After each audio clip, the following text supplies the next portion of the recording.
Just a little bit. Turn this up, turn myself up. Ladies and gentlemen, guys, what's going on, man? It's your boy DJ Just J with the AFC, where we advocate for children first, but we also advocate for justice. So I'm going to give you guys a shout out, man. Say thank you so much for being here. If you guys are in the building, do me a favor and please click that thumbs up. It'll help share the stream and let other people know that we're alive. You guys know how we get down. Please do that for me because we're not going to waste any time today. We're going to go ahead and get into this interview, but let me say shout out to the 23 people that are in the building, man. We need about 2,300 people in the building. So I need y'all to click that thumbs up. Please help share the stream. If you can manage that, that would be awesome. All right. But again, let me give a shout out real quick to my channel members, Tori Stalk, D. Connor, Zan Rowland, Cassandra Giddin. If you guys can hear me, let me know. That would be awesome if you would let me know. Let me check myself. I can hear myself. Let me make sure. People in the building. So I need y'all to click that thumbs up. Please help share the stream. Sounds good. Brother, you want to give me a sound check real quick so I can make sure I can hear you pretty good? Mic check 1 2 1 2. Yeah, on me. All right, let's make sure I can hear you. Members, Tori Stalk. That would be awesome if you would let me know. Let me check myself. I can hear myself. Brother, you want to give me a sound check real quick so I can make sure I can hear you pretty good? Mic check 1 2 1. Oh yeah. You're loud and clear. All right, good deal, man. What's going on, guys? I don't know if I have the chat turned on for everybody or not. Let me make sure of that real quick. What's going on, Dre the Dream, my guy? What's up? Give me a moment here. Let me make sure that you guys will be able to chat. I normally have both computers sitting in front of me, but I only got one in front of me right now, so we'll be okay.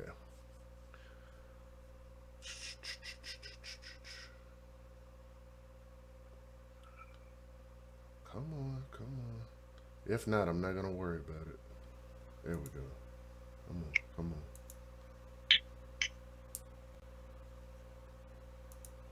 Make sure.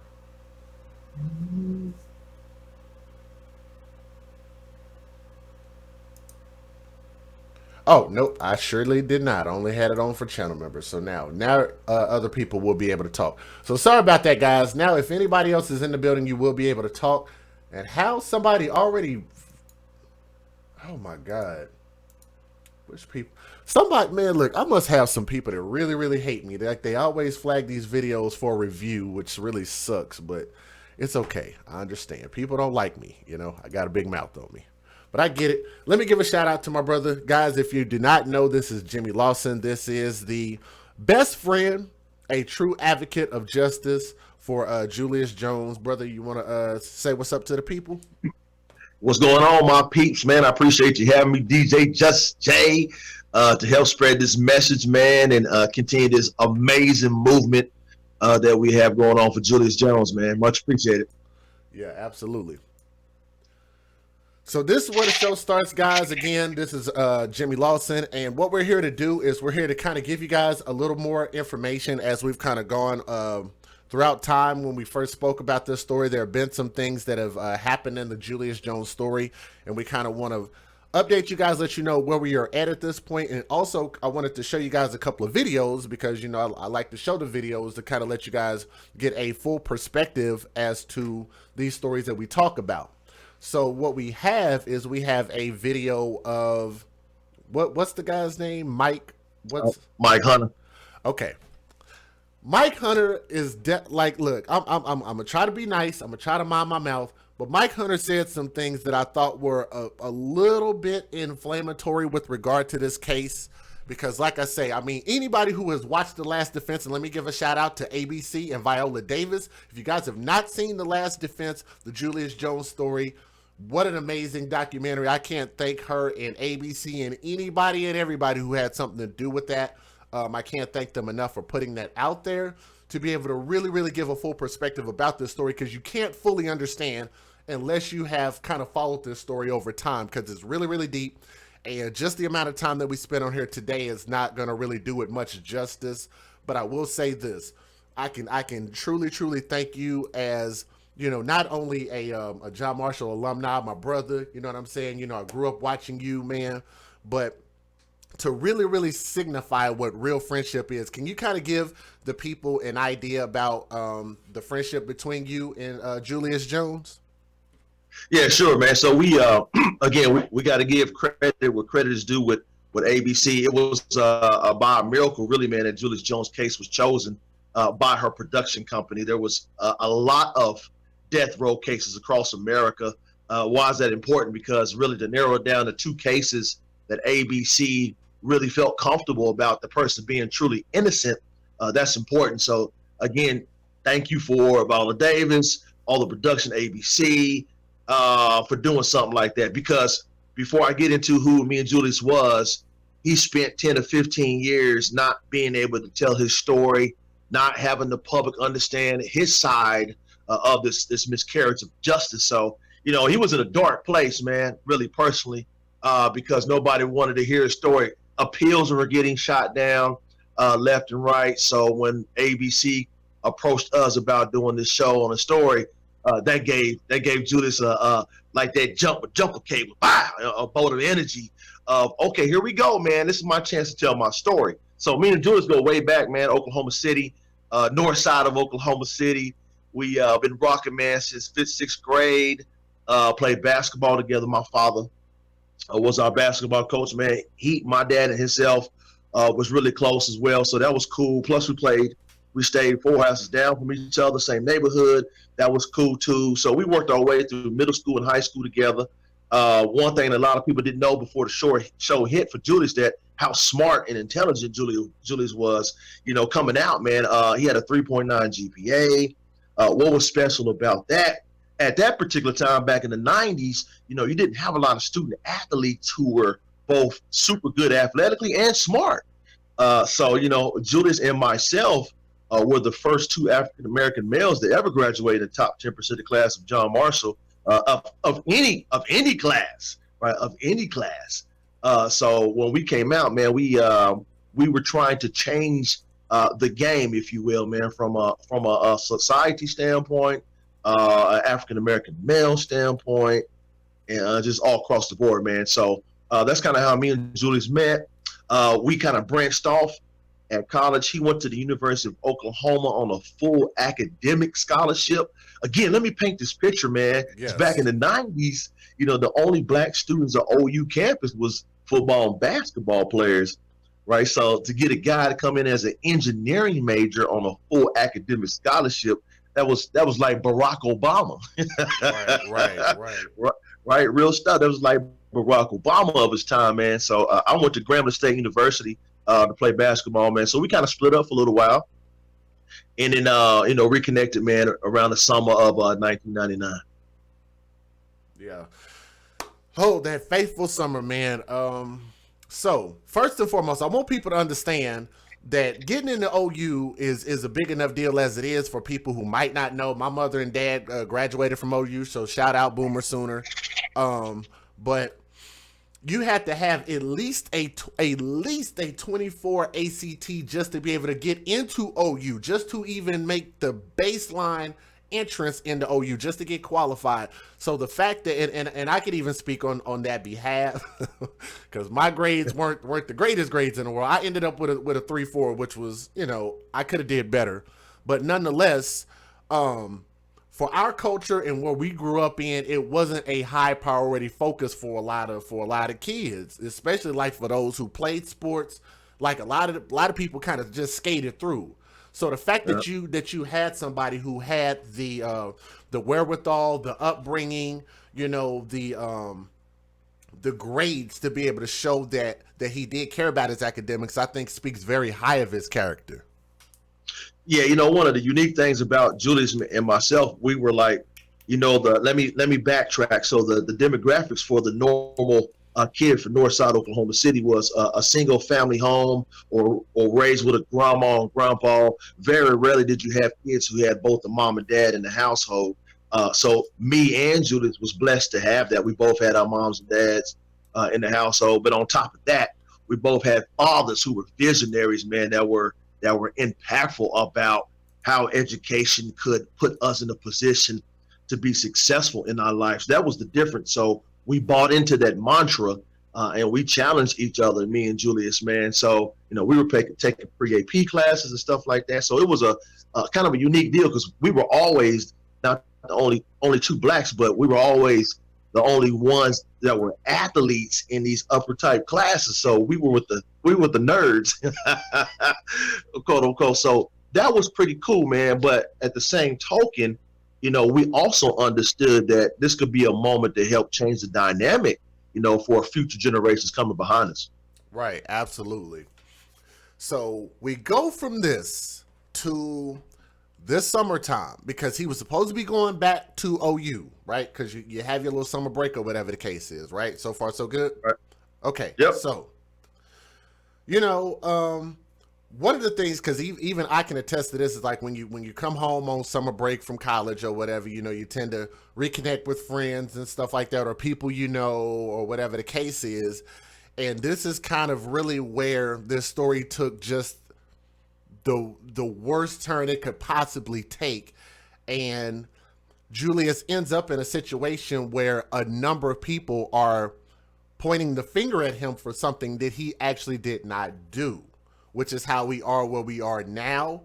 But what I want to do is get people to understand, like I say, it's not hard to really to look up the story and kind of follow it a little bit. But what I want to do is I want to show a video, if you don't mind, of the Oklahoma Attorney General, if I'm not mistaken. I think that's his correct title. God, you just told me his name, Mike Hunter.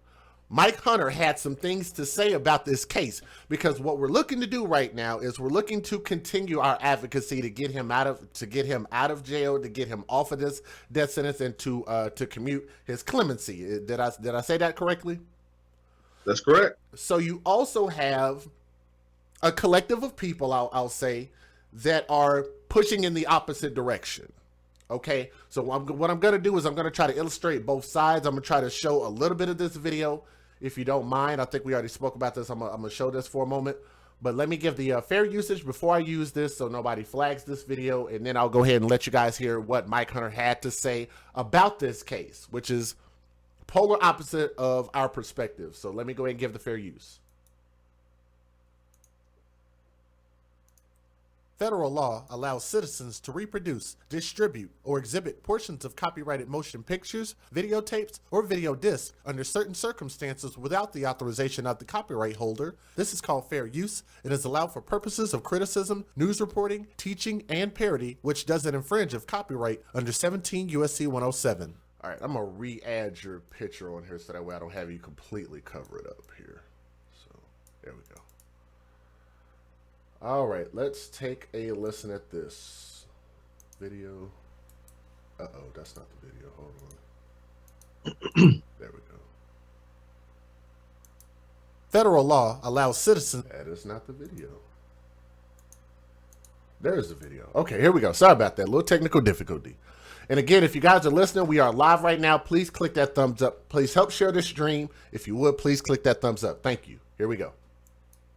It's important to bring you together to remind the public of some of the key facts in the Julius Jones case that I believe are being manipulated to fit a narrative in a orchestrated effort to get Mr. Jones off of death row and perhaps out of prison entirely. And we've heard a lot recently from those who are advocating for his release. I'm here today as an advocate for the late Paul Howell and his family, and I'm here to advocate for the justice that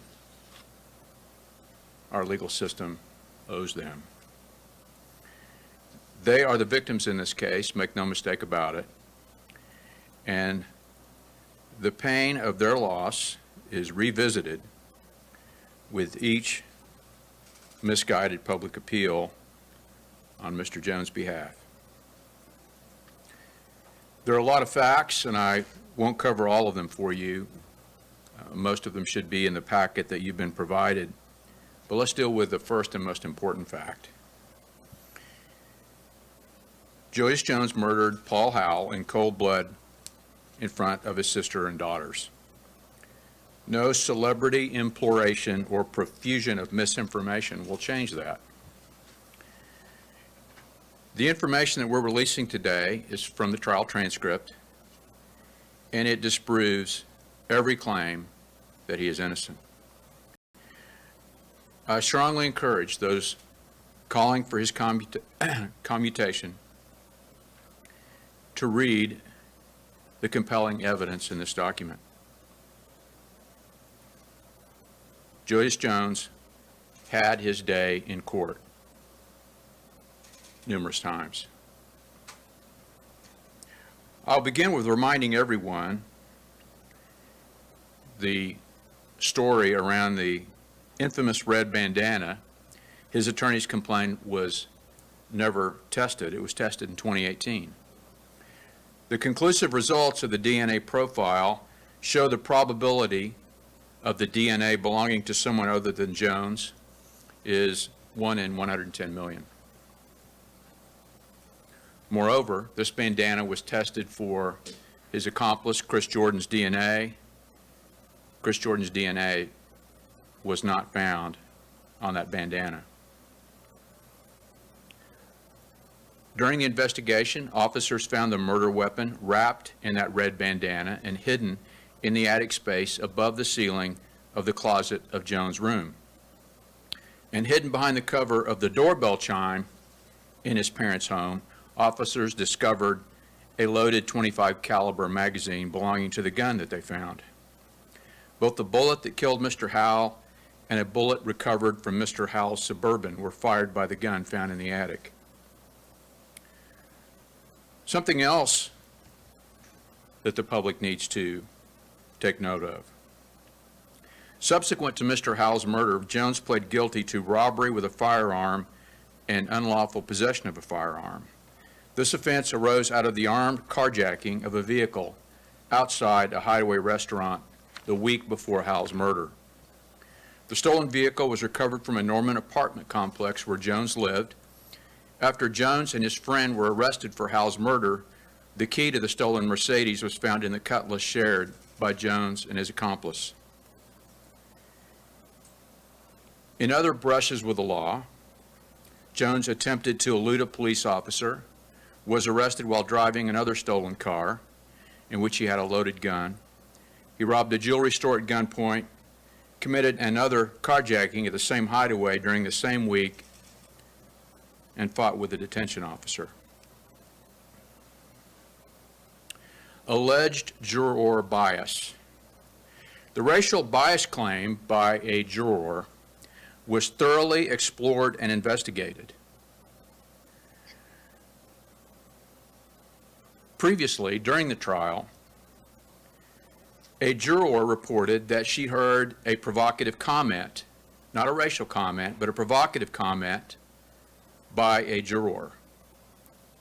The trial court thoroughly investigated this allegation interviewed each of the other jurors, none of whom heard the remark.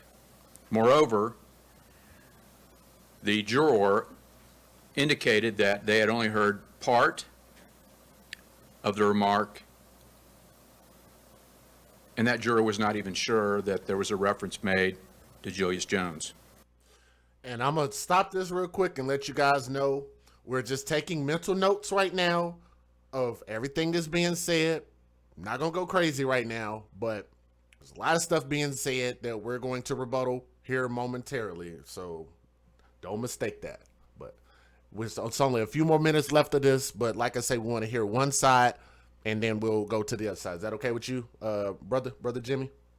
That's fine. Okay. All right. Let's keep going. And at that time, the reporting juror said nothing to the trial judge to indicate that the juror also used a racial epithet. The Oklahoma Court of Criminal Appeals determined that it is highly improbable that the reporting juror failed to make the current racial bias claim clear to the judge at the time it allegedly happened. Alibi. Jones affirmatively claims that he was at his parents' home at the time Mr. Howell was murdered. A hearing was held on this claim in state court at which his attorney testified that he discussed the alibi with Jones more than once. And Jones said that he was not at home that evening, that his parents were mistaken. I'll quote from the transcript. Question: Mr. Jones, Julius Jones, denied to you that he was home the evening of the homicide. Answer: sworn testimony. Yes, ma'am. Another of Jones' attorneys, Malcolm Savage, also confirmed that Jones denied being at his parents' home the night of the murder. In addition to Jones' denials, Jones' family claimed another party was with them the night of the murder and could corroborate the alibi. That witness denied that she was at Jones' home on the night of the murder. Megan Toby's description. Megan Toby is Paul Howell's sister, who was in the vehicle at the time of the incident. It is widely described that Mr. Howell's sister, who was a witness to the murder, described the gunman as looking more like Jones' accomplice the night of the murder. Advocates for Jones say in her description that she saw braids or cornrows. But, according to the trial transcript, she said she did not see braids or cornrows. She said she could see about a half an inch to an inch of the man's hair between his stocking cap and his ear. These are just a handful of the misleading statements advocates for Julius Jones are perpetuating. As I said, we have more in the handout we've provided, and we can get the correct information for anyone who needs it going forward. Julius Jones is guilty. He murdered Paul Howell, and he needs to be held accountable. Mr. Howell's family will never have closure. His two daughters, now grown, had to grow up without their dad. The family was ripped apart by this senseless murder. In my meeting with the family last week, they all described Paul as the golden boy in the family. He was clearly his father's favorite, but none of his brothers or his sister ever took umbrage at that. They also advised that losing Paul also killed Paul's father. He was never the same. So, Julius Jones has been convicted, and no PR campaign can change these facts or refute this evidence. The last thing I will address is last week I sent a letter in response to an inquiry from the Pardon and Parole Board questioning whether or not death row inmates are eligible for commutation. My letter to the board referenced a 2012 Attorney General's opinion that established that the board has constitutional authority to recommend and that the governor has constitutional authority to grant commutations to death row inmates. This office will always follow the law, despite rhetoric to the contrary. Rhetoric last week by Mr. Jones' lawyer, who said this office would not follow the law, alleging we would be a biased actor and engage in a flimsy legal cover. Both of those are quotes. I know my responsibilities as Attorney General, and I am faithful to them. It was clear in the 2012 opinion, and it was clear in our review of that opinion, that the governor and the Pardon and Parole Board have this authority, and that Mr. Jones has a constitutional right to be reviewed for commutation. That's the law. Volume. I would ask that Julius Jones advocates, as I try to be, Can you still hear it? are responsible. Can you still hear it, bro? you can still hear the volume. Can you hear me? Can you hear me, Jimmy? No, let me get out and get right back in. Can I do that? Yes. Okay. Yeah. So just got a little bit of a volume issue. It's okay. And if you guys are here, do me a favor and click that thumbs up, share the stream, and let other people know that we are live right now. So I'm gonna try to fix this audio. So I caught that because I know you said volume. Can you hear me okay now? Yeah, we're back. We're back in. Okay, good deal. So like I say, I mean, your video stream is good. So like I said, if we have to have you pop out and pop in from time to time, that works really good too. I'm gonna back this up just a hair. I don't want to back it up too far. All right, let's keep going real quick. Alleging we would be a biased actor and engage in a flimsy legal cover. Both of those are quotes. I know my responsibilities as Attorney General, and I am faithful to them. It was clear in the 2012 opinion, and it was clear in our review of that opinion, that the governor and the Pardon and Parole Board have this authority, and that Mr. Jones has a constitutional right to be reviewed for commutation. That's the law. I would ask that Julius Jones advocates, as I try to be, are responsible to the public with respect to their efforts on his behalf. I still believe in Mr. Jones' innocence, and I'm speaking from probably a different aspect as many than other people, because I am a family member. I am a daughter of someone who was murdered, and also someone, those that were held accountable were also given the death penalty, and that death penalty was literally commuted to life without parole. And so while as some of my family did not have an issue with the death penalty, I myself don't feel like the death penalty is something as a sentence that should remain. I think it should be abolished. So I'm hoping that the families, so I certainly understand what the family of Mr. Houck is going through. I've dealt with that, and I know every situation is different. I know the angst and the pain of such great loss in such a tragic manner. But I always wanted the correct people to be charged and their sentence to be appropriate. But I personally do not agree with the death penalty. What is it to you that still stands out about this case you think they might have gotten wrong?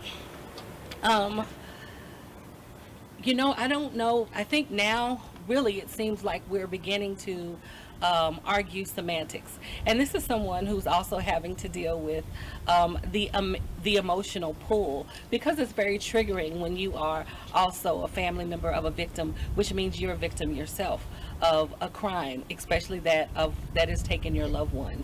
But some of the instances that I have pause with, if them not addressing certain issues. We heard about the judge or the person who's associated with the Pardon and Parole Board making inappropriate statements, seeming like that was intimidation.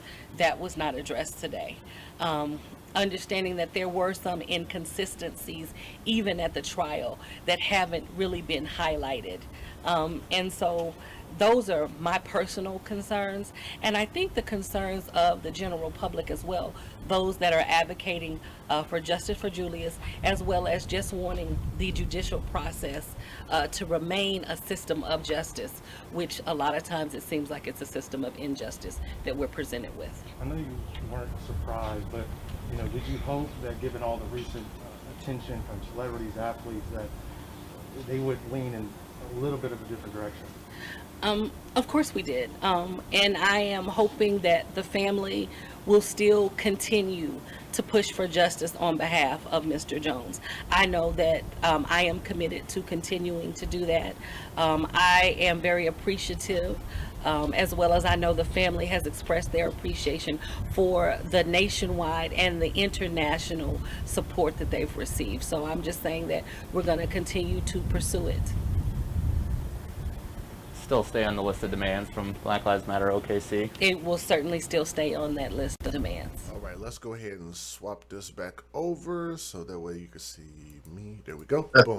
All right, brother, there is so much to unpack here. Okay, so let me go ahead and bring you back on the screen. Uh-oh, wrong one. Let me see video. Boom, there we go. Wherever you like to start. I got so much to say. Wherever you want to start. Let's talk about Mr. Mike Hunter here. What would you like to say about his well thought out statement? His unbelievable presentation that he gave.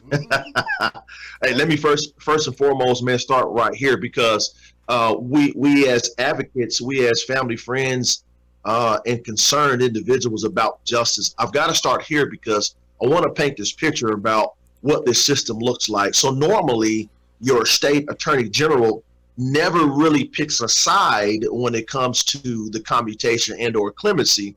An elected official's position is to be what we call equitable, whether you're on this side or this side of the fence. So you're not supposed to be biased.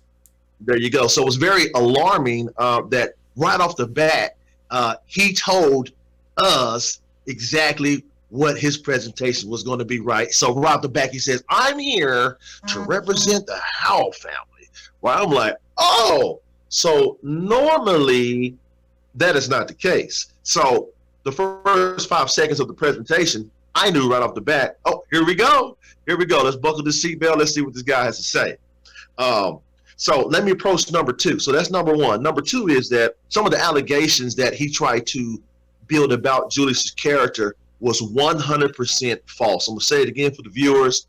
It was 100% false. Julius Jones has never been tried or convicted for robbing jewelry stores, having a loaded weapon at a pizza parlor, the vehicle in Norman, or the keys to the stolen vehicle found in a cup. All of that description is 100% false. Again, here we talk about the political battle that we're in. Why would an elected official make such standpoint? Here we go. Because Oklahoma, in instance, in a nationwide, has had a very challenging track record of admitting when they're wrong. And when you don't have the ability to admit when you're wrong, your only recourse is to start making some stuff up, right? Because you don't really want to admit this, says, oh, we made a mistake. We need to right this wrong. So from their standpoint, in the Attorney General standpoint, they're going to try to do anything they can to help taint the picture of the mistake that they made. So that's number 2. Number 3, some of the allegations for juries, description of the shooter that we put into appeals, never was heard in the court. That was false of what he said, that we had our time in court for these particular items to be heard. That is not the case. These particular items were never approved to have a hearing to be heard. That's the part that he left out. They never gave Julius Jones and our attorney staff the opportunity to present those items. They simply just said, no, we're not going to hear them, for whatever the case may be. Right. Unfortunately, the Court of Criminal Appeals has the power to do that. And that's another tricky issue that we'll get to a little later. But number 4, here is the thing that just blew my mind, and I saw your arms go up when the guy said it. He says, now the description of the shooter said he had an inch of hair, hanging out of the stocking cap, which did not match Julius Jones. Oh, Mr. Attorney General. Please tell them about that part, because he tried to skip past that, and I'm just like, I want to grab and choke my laptop. You can't skip past a fact, and you cannot skip past what somebody's words were. What were her specific words about what she saw? So the sister to the gentleman who got killed, Mrs. Toby, specifically said the shooter had an inch and a half of braided hair coming out of the stocking cap. So the beauty behind it is that 8 days before trial, Julius took a booking photo, which had hair like mine, if y'all can see that, right? So a bald fade, had no hair. Christopher Jordan, the co-defendant, had exactly what that matched. He had an inch and a half braided hair coming out of the stocking cap. So here is the ambiance that the Attorney General didn't mention. Well, at the trial, the defense never presented that information to the jury. They never stood up and says, here's Julius's picture, here's West Side's picture. Who did she describe as the shooter? So that within itself, right, would have took the whole case to a whole different level. So the Attorney General and West Side is Chris. So Christopher Jordan's street name is West Side. When I mention West Side, that's who that is. He's the co-defendant. Another key notable is that we didn't have representation. We had a public defender, which this particular gentleman that y'all saw in the last defense, that was his first capital murder case. The lady who also was the assistant, she was straight out of law school. And then here's the most important piece of the pie to me. So 2 days worth of court proceedings by Bob Macy, the district attorney at the time, presented his facts of why Julius Jones was guilty. And then the third day was allotted for our defense to provide our presentation of why Julius Jones is innocent. And when it came for our time to stand up and present, our defense says, we rest. What? We rest, right? He didn't even get up and give any description, any evidence, no witnesses, didn't call Julius, didn't call me, didn't call the family, nobody. And he did not testify.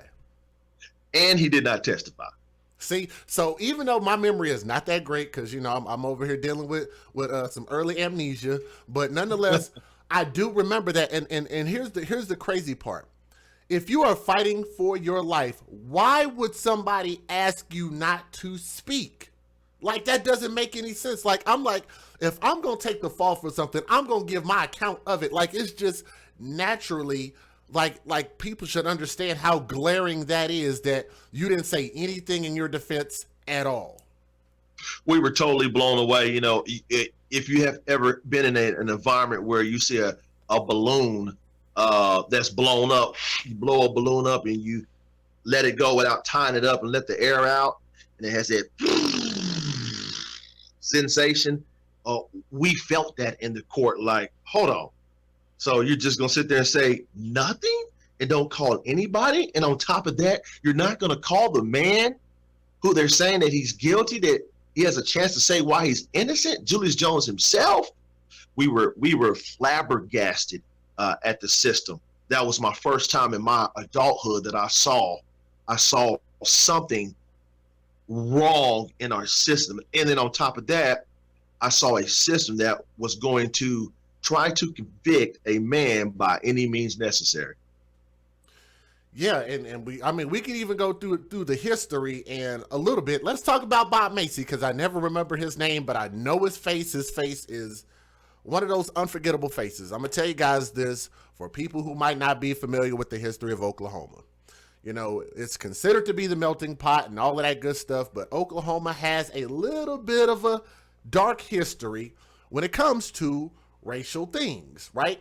And so Edmond was known as this place called the Sundown Town. And for some people who might not be familiar with that, but I used to live on the north side, like right on the dividing line where Edmond and Oklahoma City starts and ends.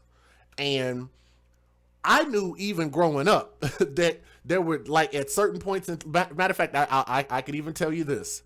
My second job was, I used to have to work at the Taco Mayo that was right there off of 33rd Street, I believe.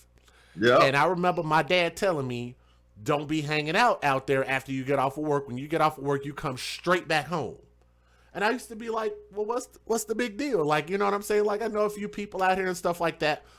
Sundown Town is a place where after the sun goes down in Edmond, Oklahoma, they don't want to see nobody with our color skin out and about.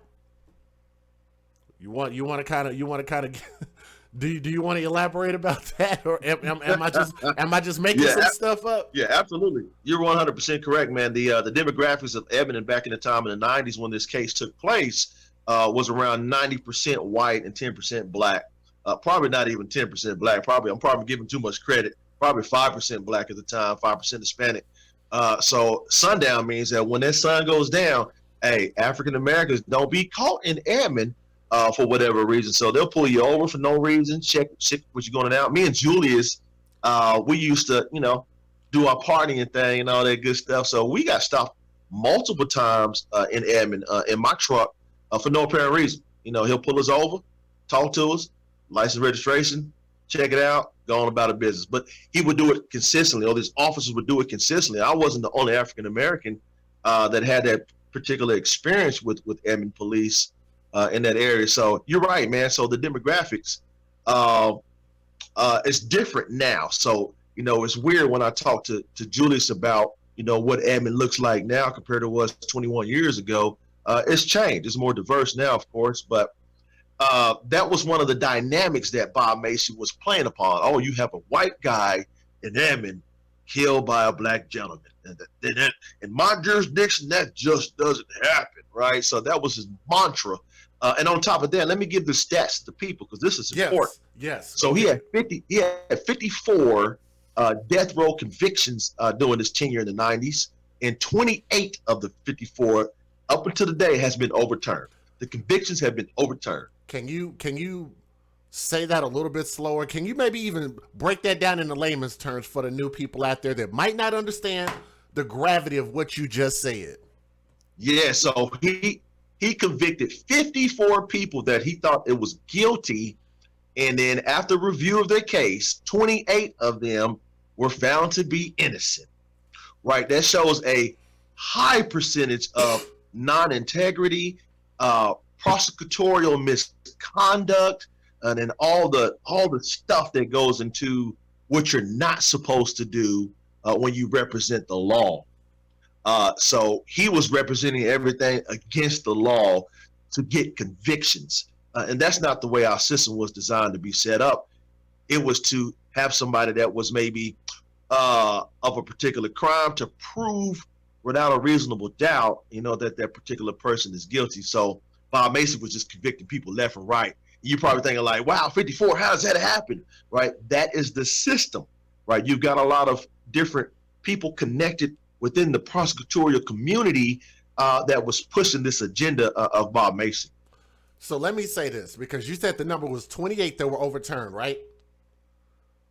Out of 54. So what you're telling me is if all lives matter and these people love these mantras and all of this stuff, if every single person's life matters, then how is it that we can overlook 54 lives that were affected in similar fashions like this? 54 lives in 28, not 1, not 2, not 3, not 4, not 5, not 6, not 7, but 28 human people who had thoughts, who had feelings, who had family, who had friends, who had been to school, who had things they wanted to do in life, and their lives were cut short on behalf of a mistake, on behalf of wrongful convictions that caused these people's lives to be over permanently.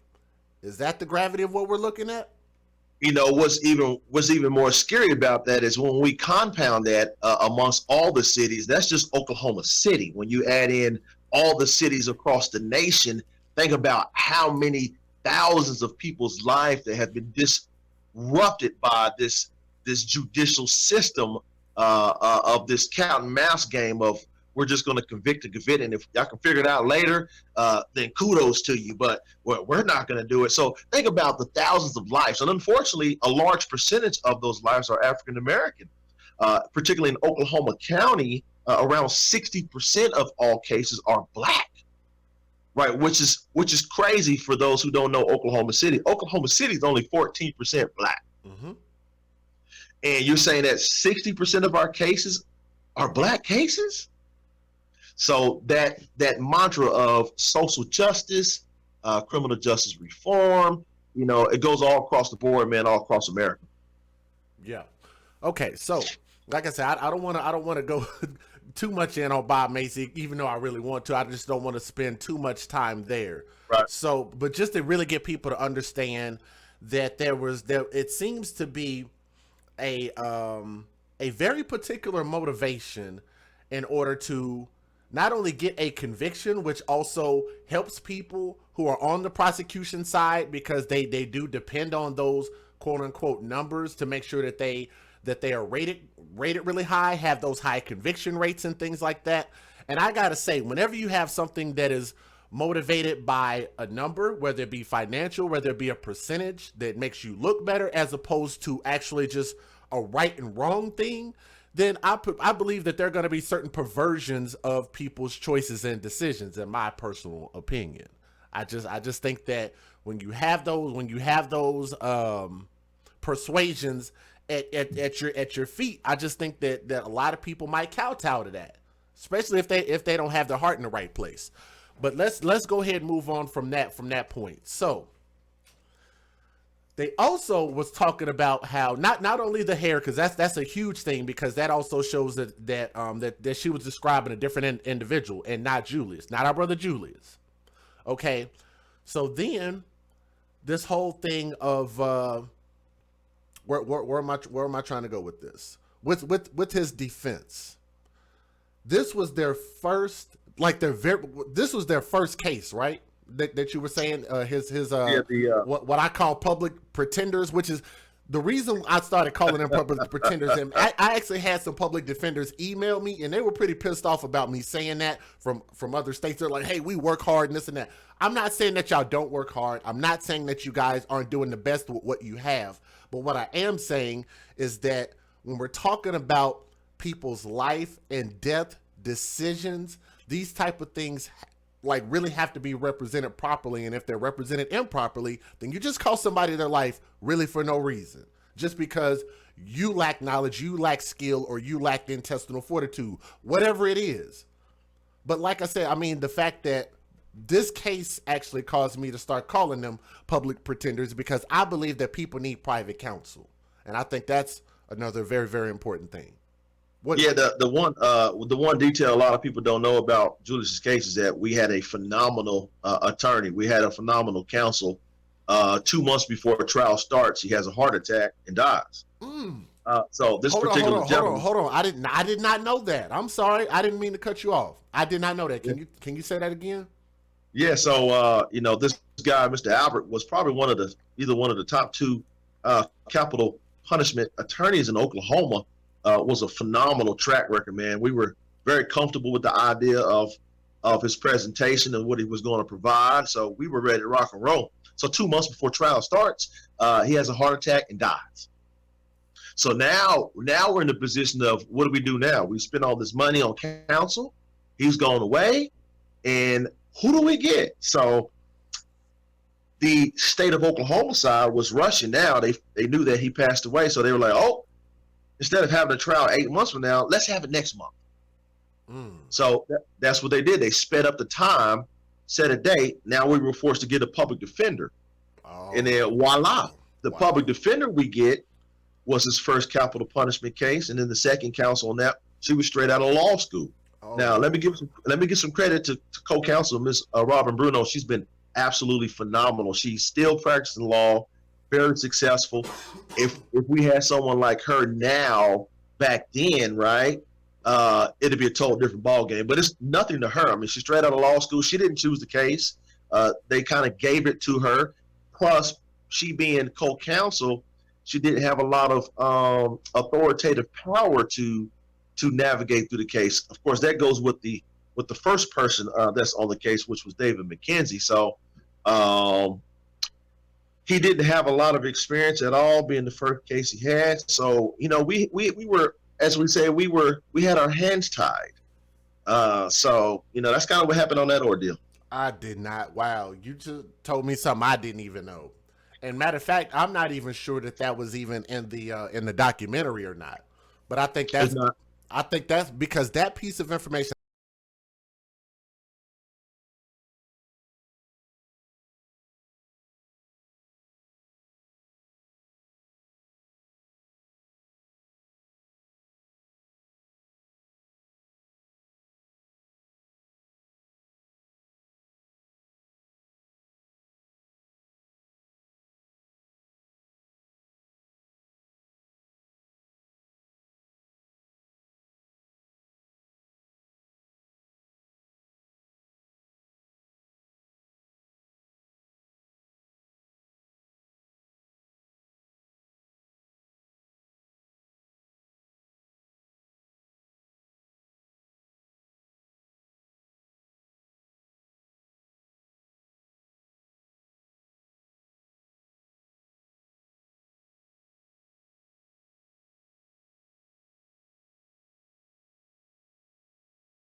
A win-win.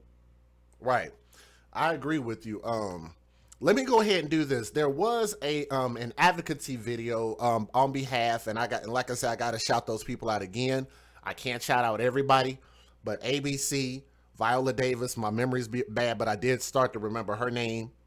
Who helped kind of facilitate putting the Justice for Julius Jones, the documentary, The Last Defense, which was amazing. If you guys have not seen that, I hope that you guys. They can still go to the website justiceforjulius.com. That's FOR, so that's justiceforjulius.com. Click on watch the doc, and you can watch it there as well.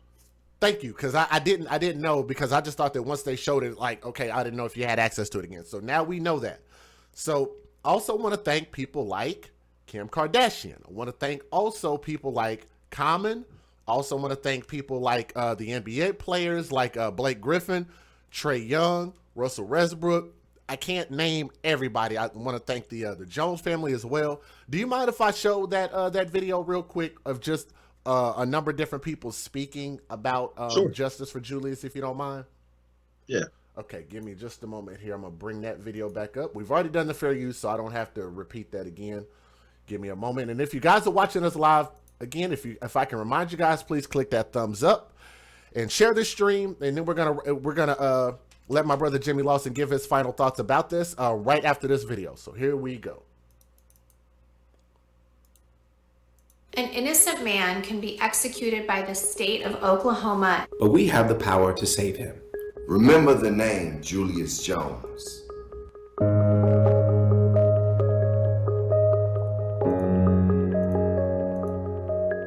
The only mistake that Julius ever made happened to be hanging around some different people at the incorrect time. That's it.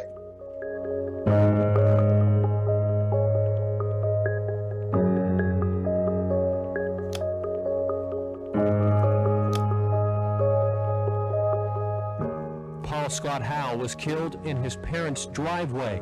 Neighbors and police expressed shock. It's a nice, quiet, friendly neighborhood.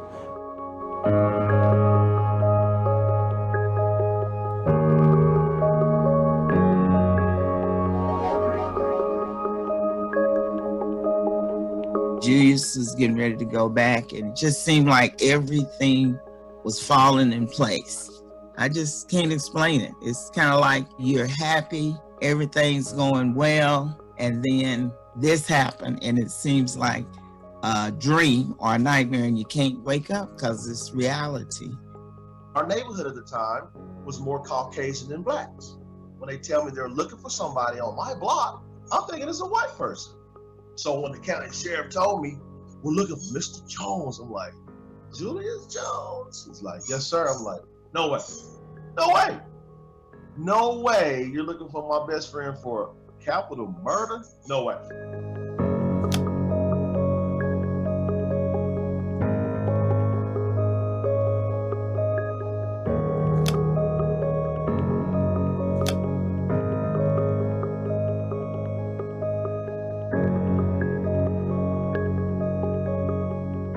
We knew he was innocent. He knew he was innocent, but nobody was willing to hear his real story. We know my son don't have any malice in his heart to do anything like that. And God is good, so we know God's going to take care of this.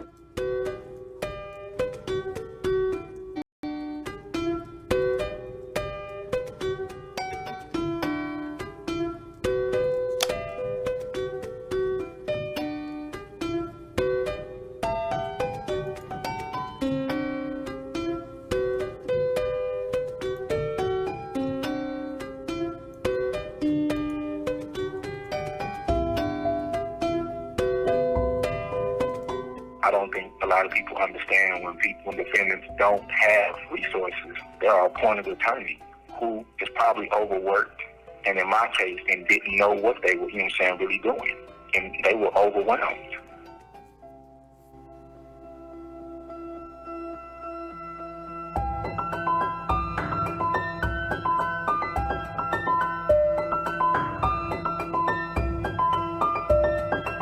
I believe that the district attorney of Oklahoma was in, such a rush to convict me because they wanted to prove they were tough on crime. I don't think it mattered to them whether there were questions or not, just that they could get a conviction.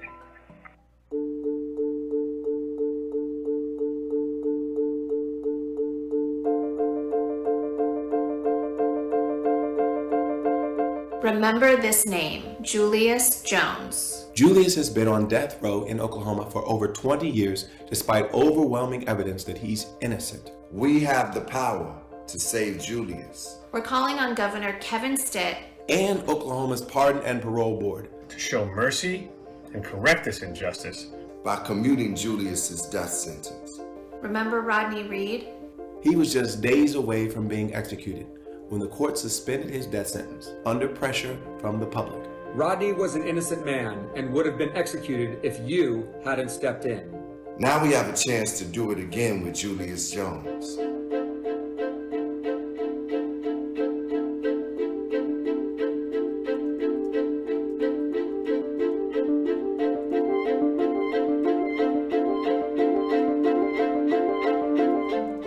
The whole community, we were so distraught about the system letting down Julius Jones.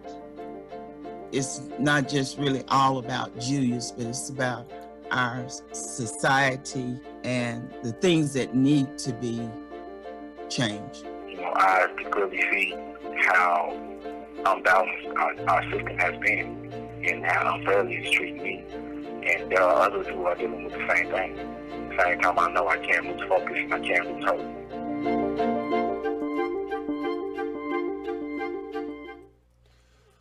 All right, let me go ahead and swap this out real quick and see if I don't mess this up. Perfect transition. Okay, so let me bring you back here so you can see me. Boom. Okay. There's a few things that I want to close out with this. First and foremost, like, what would you like to say as far as like that particular video that they put together right there? I thought it was nice, short, and sweet. What an awesome contribution from all of those people. Like, what would you like to say to them? Man, again, man, we are highly thankful and blessed to have such notable national voices jump on board, and not only in support of justice, but in support of Julius Jones' innocence. So this national push, we've got over 6 million signatures on our petition, which is on our website too, everybody. So go to the website justiceforjulius.com and go ahead and sign that petition too. So we want to get as many signatures as possible, because that will go to the Governor Stitt's office and our Oklahoma Pardon and Parole Board. So those national voices makes the difference, Just Jay, because when they know that people outside of Oklahoma is paying attention, is going to put more public opinion pressure, on the system in the process. So that's important because we are at the last of the Mohicans, as we say, the last step in the game, the last chance to save Julius's life, which is through the clemency process. So we filed a clemency petition in October of 2019 with the Pardon and Parole Board of Oklahoma. Kind of how it works is a two-step process. First, they have to hear the case. They have to vote yes that they want to proceed with the second stage of the case. So where we are currently is that we haven't even gone through step one yet because of what's going on with the board and the board member causing some conflictions and some drama. They have pushed back their ability to hear death penalty clemencies. That's important for Julius because that fits his mode. So long story short, we're waiting on the OPPB to hear his clemency petition. Our hopes is that hopefully within the next 2 to 3 months, they will put that particular petition on their docket to hear it. And then we can proceed with this thing and bring Julius home. Okay. So that actually answered my first question for you. That was well said. Perfect. Actually, I think that answered my second question where I said, what are the next steps? So pretty good. Okay. So at this point, for the few people that we have here, we'll have some more people that are watching on the replay. So like I said, I'll continue to share it and hopefully bring some more attention to this. Us as a community, us as viewers, how can we help with regard to whether it be letters, petitions, phone calls? What would you ask us to do that are watching this video? So 2 things. First thing is go to the website that we mentioned, justiceforjulius.com. We have some pre-drafted letters, what we call our e-letters. And you'll see what I'm saying when you go. You plug in your information, it does it for you. And those letters go straight to the Oklahoma Pardon and Parole Board and Governor Stitt's office. That's important. And then number 2, go ahead and share. You can go ahead and share the documentary to your friends and family that may not be aware of this particular case or whatever the case may be. Share it with them. And then item number 3 is my platform, which is pushing our community and people that look like you and I, and they don't have to be African Americans, it could be of any type of minority descent, Asians, Hispanics, Asian Pacific, whatever your minority